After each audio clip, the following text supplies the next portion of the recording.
Miracle Boy Boxing, ladies and gentlemen. I am your host, the one and only Hosting Cruz, bringing you another exciting edition of boxing. Don't forget to hit and to like, subscribe to my channel.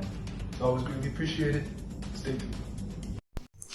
Miracle Boy Boxing, ladies and gentlemen. I am your host, Hosting Cruz. And guys, the news broke out earlier today. The big blockbuster trilogy fight between two of the greatest fighters, two of the greatest women fighters in boxing to ever put on a pair of gloves. Man of the Green, Serrano versus Katie Taylor. This fight, ladies and gentlemen, will be for Katie Taylor's 140-pound undisputed championships, just like the second fight. Amanda has an opportunity to become undisputed in a second weight class if she's able to defeat Katie Taylor. These two women turned in two of the greatest fights in the history of boxing in the women's division ever. Katie Taylor, future Hall of Famer, Amanda Serrano, future Hall of Famer. Both these women, they got their place set already in the Hall of Fame whenever they decide to hang up their gloves. Now, months ago, I spoke about the fight, the third fight that's been announced today, that it's official, because now it wasn't concrete official, but it was official in my eyes because both women had agreed to it right after the second fight. And Katie Taylor was like, yeah, there will be a third fight, and it will be 3 rounds, 3 minutes, 12 rounds. And that was the intriguing part, because Katie Taylor had already defeated Amanda Serrano twice, regardless of how you want to see it, robbery or not. So what's the sense of a third fight? Katie Taylor, in situations like this, when a fighter beats a fighter twice back to back, it doesn't make sense for a rematch. But both fights were great fights, and I was interested and intrigued of the third fight because both women were talking about doing it 12 rounds, 3 minutes instead of the 2 minutes, 2 minute 10 rounds. So I was interested in the fight because of that, not because they're going to give us two great fights for 2 minutes and 10 rounds again. No. I was interested in the fight because it's going to be 3 minutes, 12 rounds. And it's interesting because Katie Taylor, in both fights, has a tendency to fade in the later rounds.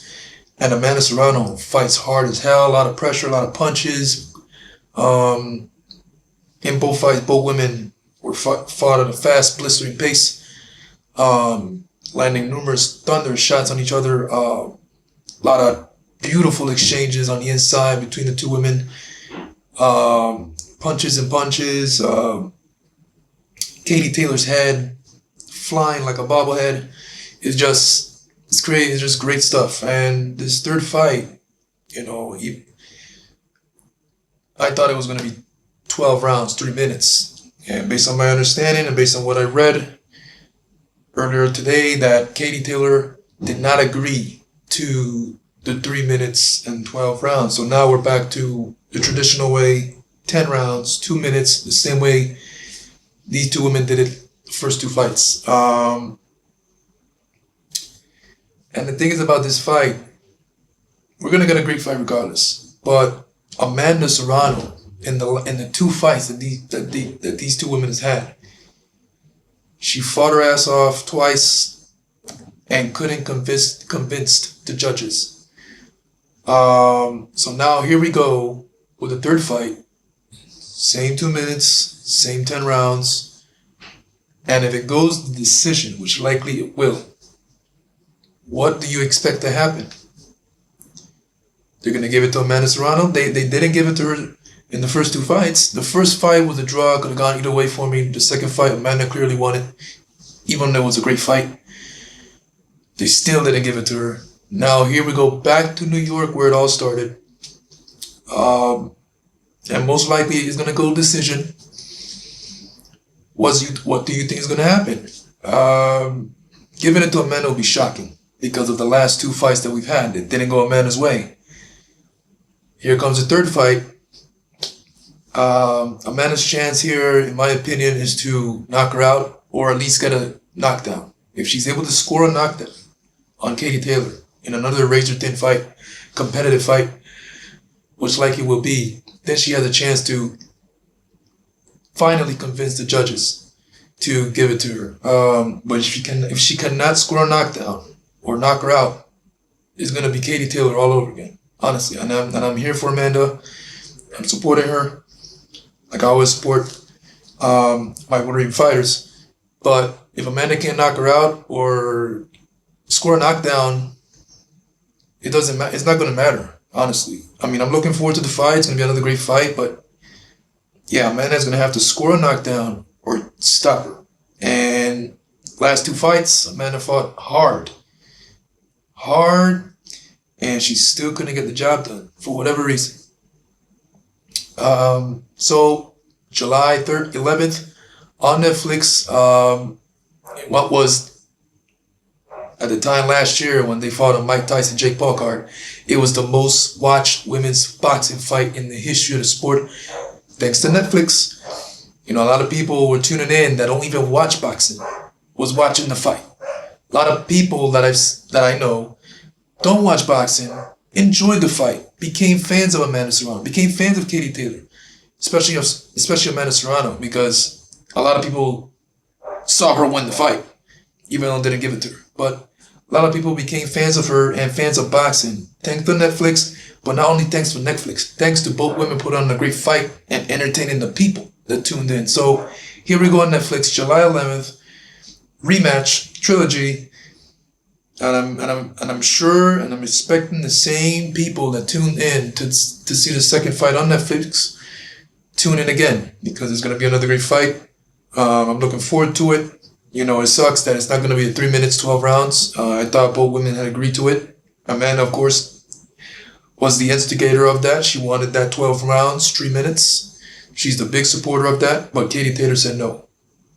And another thing, the 3 minutes and 12 rounds would have benefited Amanda, because Katie Taylor fades later rounds. Amanda,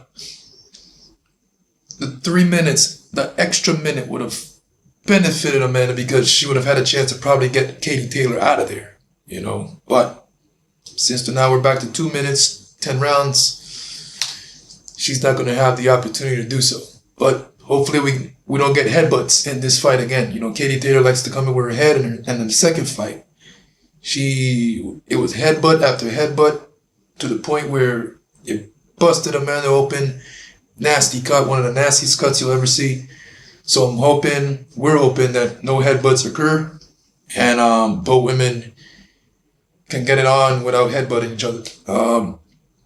Even though the headbutts was caught by Katie Taylor. But at the end of the day, both women's heads collided. So yeah, let me know what you guys think about this rematch. It is another, in what is expected to be another great fight, another great trilogy. Like I said, if it goes decision, I won't be surprised if they give it to Katie Taylor. It is what it is. I'm not going to be surprised. You know, we should have already learned our lesson in the last two fights, that these judges are going to give it to Katie Taylor.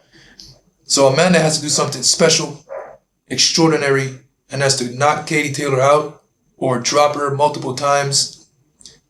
In my opinion, I think Amanda could knock her out 3 times, and the judges are going to still give it to Katie Taylor. We're going to see, but I'm looking forward to it regardless. I know you guys are looking forward to it. It's going to be another great fight. Miracle Boy Boxing, ladies and gentlemen. I am your host, Wilson Cruz. Don't forget to like and subscribe to my channel. It's always a pleasure to talk to you guys about boxing. And I'll see you guys in my next video. Peace.